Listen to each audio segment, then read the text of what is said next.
Hooking up a Firman generator to your house? It sounds daunting, right? But stick with me and I'll walk you step by step through it. This isn't magic or rocket science, just some tools, planning, and patience. Let's get into it. First up, you'll need a transfer switch. This is non-negotiable. It's a safety device that prevents electricity from your generator from back-feeding into the grid, which could kill a utility worker. Please don't skip this for convenience. Before you buy the transfer switch, figure out your house's electrical load. What do you absolutely need running when the power goes out? Fridge? HVAC? Lighting? Add these wattages up and ensure your generator can handle the load comfortably.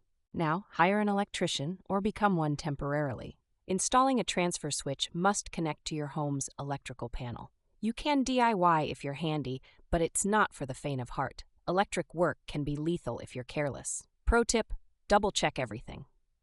With the transfer switch in place, locate a clear outdoor area to place the Firman generator.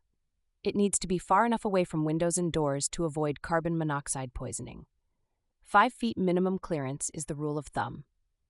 Next, you'll need a generator inlet box, a handy little device that lets you plug your generator into your home's power system. The box typically sits on the exterior of your home, connected to the transfer switch inside. Trust me, it's a game changer. Use a heavy-duty, weather-resistant extension cord to connect the Firman generator to the inlet box. Make sure this cord matches both your generator's outlet and your inlet box plug. I'm talking about a 10-gauge cord here, not your average family room extension cord. Turn off the main breaker in your electrical panel before switching your generator on. This step is crucial. Otherwise, you could be shooting electricity back into the grid and putting lives at risk. Safety should always be your first thought. Start the Firman generator outside. Let it stabilize for a minute. No sudden revs or scary noises. Then, flip on the breakers on the transfer switch one by one. Watch your connected appliances roar back to life. It's a rewarding moment every single time. Keep an eye on the load. Don't go overboard. Your generator has limits. If you overload it, be prepared for tripped breakers or even mechanical damage. A helpful trick? Use wattage meters to track your power usage in real time. When the power comes back on, reverse the steps.